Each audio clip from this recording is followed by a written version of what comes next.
and the iPhone 5. So the annoying thing here is that Apple didn't just double the resolution, they just kind of stretched it a little bit. So there were a few more pixels now on the screen. So this was more problematic. And there's still some apps out there that you might have on your own phones that now have letterboxing on the bottom or on the top with just black bars if you have an iPhone 5 and you're using somewhat older software that the developers haven't updated. So in this case, the number of points on the screen has actually changed. It's still 320 pixels across, but it's now 568 tall instead of 480 tall. So this is why Apple, as an aside, introduced something called auto layout with the most recent version of Xcode. And we saw me use it ever so briefly earlier when I said to vertically center the label that I dragged and dropped by choosing a vertical constraint. This is the new means by which you can essentially lay things out dynamically. Unfortunately, it doesn't quite work as easily if you're implementing something like Angry Birds or something graphical where there's a pixel precision when it comes to your graphics. So some people have to actually use different graphics for different modes. And that's why we've started to see more pings among the supporting files in all the projects. One is a bigger splash screen, one is a smaller splash screen, depending on the device that someone's using. So it started to get a little more Android-like in its nuisance here. So we'll see what happens next with the iPad, which is likely to become Retina before long as well, and a higher resolution. All right, so how do we go about implementing something as relatively straightforward as this? There's some new ingredients, but what are some now familiar ingredients if we want to implement something like this? What concepts or code can we steal from recent examples to implement this paddle, whose sole purpose in life is to go up and down? Yeah. Yeah, so maybe a pan gesture recognizer so that we can actually detect the user moving his or her finger up or down in this case, and just ignore their finger if it moves along the left-right axis. All right, so let's take a look at how this begins. App delegate, same as usual. App delegate.m, same as usual. So no magic there. So everything must be going on interesting. I have a new file altogether this time, a pair of files called paddleview.h and paddleview.m. Let's take a look at the h file first to see what this class is, and it looks actually pretty trivial. So I'm just importing UIKit, which is pretty typical, and then I'm declaring a class called paddleview, and it's of type UIView. So this is the first time we've actually declared in code our own UI views. We've had UI view controllers, main view controller, flip side view controller, view controller, but we've not declared our own UI views. To date, where have our UI views come from?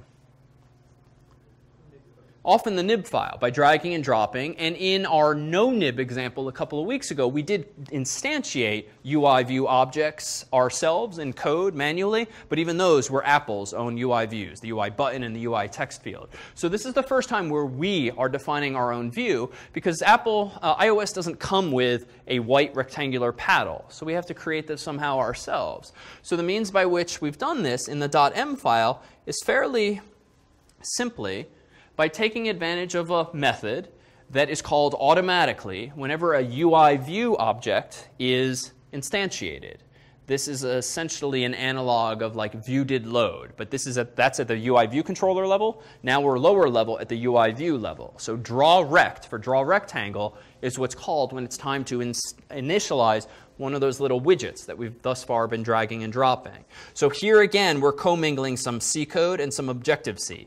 CGRect is the name of a core graphics rectangle, which is a C struct, a container with just data, no methods. I'm going to call this thing square. And on the right-hand side, we have a function called CGRectMake, which just returns a C structure, so a container with a few fields. And those fields are apparently 4 in number. The first two are going to be initialized to 0, third is 10.0, and the last is 60.0. Any guesses as to what those numbers are referring to? So close. Not color in this case, but dimensions. And one other detail. The XY, the initial placement of this thing. So 0, 0 is just implying that it's not going to be offset at all. It's just going to be in the top corner of whatever rectangle we're creating. The width of it's going to be 10 points, and the height of it is going to be 60 points. All right, but that's not enough. Now we've just created essentially a rectangular widget, something that could be, if Apple really liked our paddle, dragged and dropped in some future version of Xcode. Right? That's really all we've done here. But there's more complexity certainly for something like a UI button.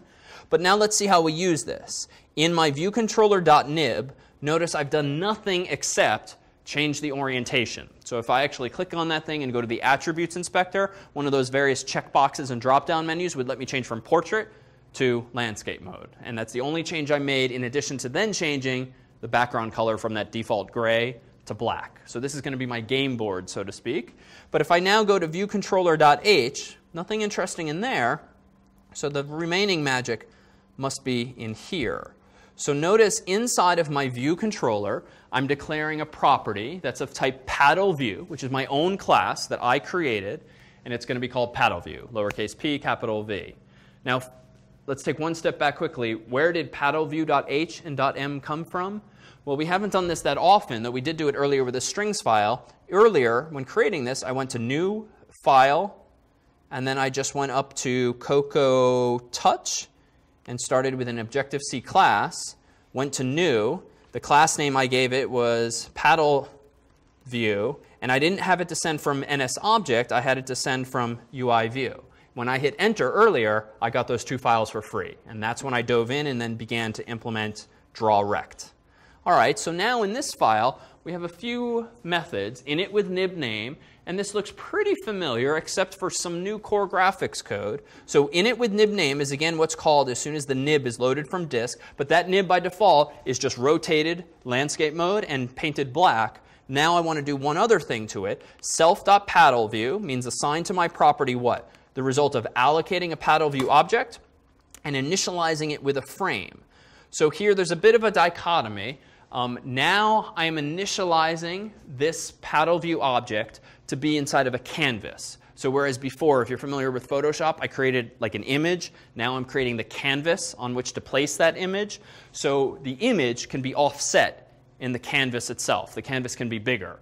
And in this case, the canvas is going to have this image view, this paddle view placed on it 10 pixels to the right, 10 pixels down, and then the width of this overlay is going to be, as we'd expect, 10 points wide and 60 points tall. So what does that mean in real terms? This is why when we start this thing, let me quit the simulator. So if unfamiliar, you can double tap there, click and hold, quit paddle, or you can just click stop. And then you can hit run again to rerun this thing. Notice that it starts in the top left-hand corner, but the projector is kind of, the contrast isn't great. Take my word for it that that paddle is not truly in the top left-hand corner of the iPhone. It's instead 10 pixels down, 10 pixels over. So it itself is, with respect to itself, in its own top left-hand corner, but that's just because the image itself was only 10 by 60. Now we're painting it on a canvas by offsetting it 10 by 10. And why? I just thought it looked marginally prettier to offset it slightly from the edge of the phone. No other reason. All right, so if we now go back into viewcontroller.m, what more is happening here?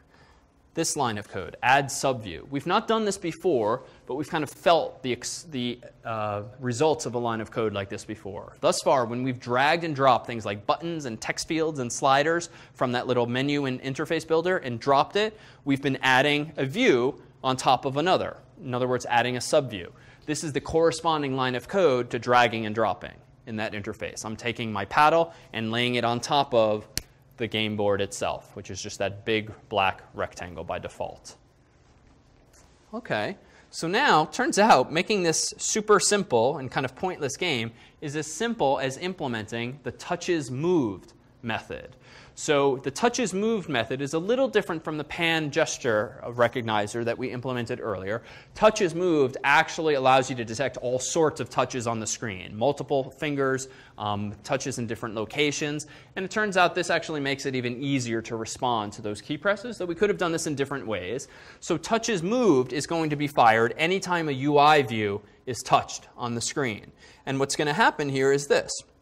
When this method, touchesMoved, is called, actually the method is called touchesMoved with event, I first ask the event that I've been passed as my second argument, give me all of the touches, and then give me any object. This essentially gives me, in this case, the only object that could have been touched. If there had been a whole lot of things on top of one another, it's possible that multiple things would have been touched because of the various, the z-axis, so to speak. But in this case, there's only one paddle on the screen, so I only care to get whatever's in that set, so any object will do. I then, with this line of code, ask it for its location. what are its xy coordinates, essentially, and I store those in something called a CG point. A CG point is just a tuple, x comma y. So where on the screen was that finger touch? Now, what do I want to do? So I don't care where the user's finger is along the x-axis. I only care where it is on the y-axis. So I don't care if the user goes up, down over here or goes up, down over here. He or she is only going to be able to move the paddle along some fixed axis. So which value, .x or .y, is of interest to me here?